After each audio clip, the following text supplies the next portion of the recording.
পিতৃমাতৃহীন দরিদ্র শিশুদের ভরণ পোষণ, শিক্ষা, প্রশিক্ষণ এবং উপযুক্ত মর্যাদায় সমাজে পুনর্বাসনের জন্য খুলনায় রয়েছে সরকারি শিশু পরিবার বালিকা।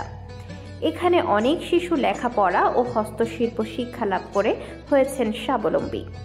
বিভাগীয় পর্যায়ে সাংস্কৃতিক ও খেলাধুলা প্রতিযোগিতায় এই পরিবারের শিশুরা বিভিন্ন প্রতিযোগিতায় চ্যাম্পিয়নের গৌরব অর্জন করে আসছে। পড়াশোনাতেও অনেক শিক্ষার্থী মেধার স্বাক্ষর রাখছে। সরেজমিনে খোঁজ নিয়ে জানা যায়, রাস্তায় কুড়িয়ে পাওয়া এতিম ও অসহায় শিশুদের পিতৃমাতৃ স্নেহে বড় করে তোলা ও কারিগরি শিক্ষা দেওয়ার উদ্দেশ্য নিয়ে 1972 সালে নগরীর সাউথ সেন্ট্রাল রোডে কেন্দ্রটি গড়ে ওঠে। এরপর থেকে পিতৃমাতৃহীন অসহায় এসব শিশুদের সরকারি খরচে লালন পালন করা হয়। এসব শিশুদের সরকারি খরচে পড়াশোনার পাশাপাশি বিউটিফিকেশন, কম্পিউটার, ব্লক পাটিক ও দর্জির প্রশিক্ষণ দেওয়া হয়। সরকারি শিশু পরিবার বালিকার ডায়েট চার্ট অনুযায়ী মানসম্মত খাবার দেওয়া হয়।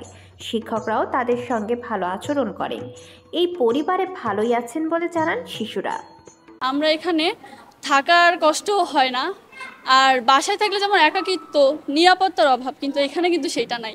আমরা সবাই একসাথে থাকি। আমাদের বাসায় থাকলে আমাদের একটাই গার্ডিয়ান থাকতো, মা, কিন্তু এখানে আমরা কতগুলো মা পাইছি, আমাদের বড় আপা যে মার সমান। তো আমাদের এখানে কোনো কষ্ট নাই। তেল সাবান তো প্রত্যেক মাসে, যেটা আমরা শেষ করতে পারি না, প্রত্যেক মাসে একটা করে দেয় মা ইউজ গায়ে মাখার। তো ওইটা শেষ হইতে না হইতে আমরা পরের মাসে আবার পেয়ে যাই। তেল সাবানে কোনো কষ্ট আমাদের এখানে হয় না। পোশাক আশাকের কোনো, ক্লাস 2তে থাকতে আসছি, তো এখানে আসার পরে আমি অনেক সুযোগ সুবিধা পাইছি, কিন্তু সবচেয়ে বড় সুযোগ সুবিধা ছিল আমার স্কাউট।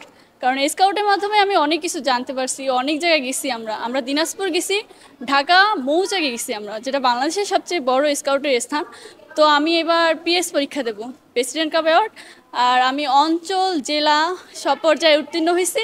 রুটিন অনুযায়ী খাদ্য তালিকা করা আছে। বাসায় এটা সম্ভব না, কারণ বাসায় কোনো খাদ্য আলাদা তালিকা থাকে না, কিন্তু এখানে সেটা আছে। আমি এখানে 18 সালে আসছি। আমি এখানে 1 থেকে পুরো 6 পর্যন্ত আসি। আর আমি যে একটা স্কাউটের প্রতিযোগিতার জন্য আমি ঢাকায় গিয়েছিলাম। 2020 সাল থেকে এখানে আসছি। ফাঁকে আমি এখানে এসে নাচ শিখেছি, গানও শিখছি, পড়াশোনাও তো এর ভিতর চলতেছে, আর স্কাউট শিখছি, কারাত শিখেছি। আর স্কাউটের জন্য আমার জীবনে প্রথম পর্যায়ে যা হচ্ছে ঢাকার 3 জন আমরা গেছিলাম। সেখানে হচ্ছে আমরা ঢাকায় প্রথম যেই সিচুয়েশনটা যেটা নেওয়া হয়, সেটার জন্য আমরা প্রথমে ঢাকায় যে ওইখান থেকে বিভিন্ন জায়গায় আবার ক্যাম্প করতে গেলাম। সেখান থেকে প্রতিযোগিতায় গেলাম, সেখান থেকে আবার ফিরে আসলাম খুলনায় শিশু পরিবারে কিছুদিন থাকার পর। নেক্সট টাইম আবার ট্রেনিংয়ের জন্য আমরা দিনাজপুর যাই। তো সেখানে দিনাজপুর পার্বতীপুর জেলায় আমরা সেখানে গেছিলাম 5 দিনের জন্য ট্রেনিংয়ে। সেই ট্রেনিংয়ে আমাদের বিভিন্ন ধরনের যেরকম দড়ির কাজ শিখাইছে, হাতের কাজ। তারপর ওখানে আমাদের যেরকম নাচ গানের প্রতিযোগিতাটা হয়েছে, এভাবেই খেলাধুলার মাধ্যমে আমাদের প্রতিযোগিতা হয়ে আমাদের ট্রেনিং হিসেবে ওখানে নিয়ে যাওয়া হয়েছিল। ওখান থেকে আমার কোরআন তেলাওয়াতে সেকেন্ড পুরস্কার, আর গানে রয়েছে 3rd পুরস্কার, আর চিত্রাঙ্কনে রয়েছে 3rd পুরস্কার।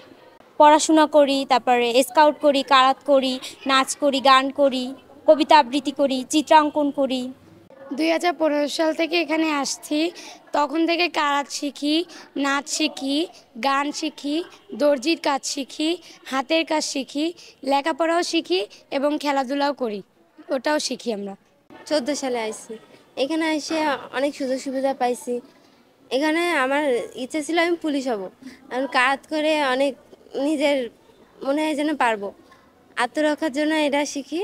এখানে আসার পর আমার খুব ইচ্ছা, অনেক দিন ধরে এই প্রতিষ্ঠানে আমি আসবো এবং এদের এইগুলো দেখব। তা আল্লাহ আমার কপালে রাখছে যে আমি এখানে আসছি। তা এদের বিভিন্ন ধরনের প্রশিক্ষণ, নাচ গান, কেরাতে এসব দেখে আমাদের এত ভালো লাগছে। আর সবচেয়ে বড় হচ্ছে যে আমার মায়ের মতো সেবা করতে পারি আমরা। এদের বাবা মা ছেড়ে এরা এখানে আসছে। এদের সবসময় লেখাপড়া, খাবার, তারপরে প্রাইভেট, গান, তারপরে কেরাত, এই যে আজকে যেমন আসলো সোনারাঙ্গাতে কেরাত, সব দিক দেখে আমার মনে হয় যে এখানে আমার চাকরিটা শেষ করি।